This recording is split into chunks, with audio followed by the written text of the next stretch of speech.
स्वयंघोषित मोडी भाईची पोलिसांकडून भर रस्त्यात परेड. तरुणांना बंदुकीचा धाक दाखवत दहशत निर्माण करणाऱ्याला अटक. कल्याण पश्चिमेतील रोहिदास वाडा परिसरात स्वतःला भाई म्हणवत नागरिक आणि तरुणांमध्ये दहशत निर्माण करणाऱ्या अभिषेक निंबळकर उर्फ मोडी भाई याला बाजारपेठ पोलिसांनी अटक केली आहे. अटकेनंतर त्याची भर रस्त्यातून परेड काढण्यात आली असून त्याचा व्हिडिओ सोशल मीडियावर चर्चेचा विषय ठरला आहे.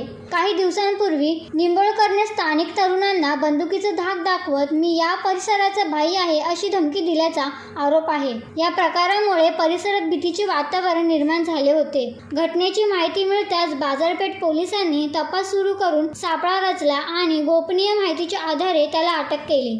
त्याच्या असलेल्या शस्त्राबाबत तसेच इतर गुन्हेगारी कृत्यांशी त्याचा संबंध आहे का याचा पोलीस तपास करत आहेत. परिसरातील नागरिकांमध्ये पोलिसांचा धाक निर्माण राहावा आणि गुंडगिरीला आळा बसावा यासाठी पोलिसांनी त्याची भरचौकात परेड काढली.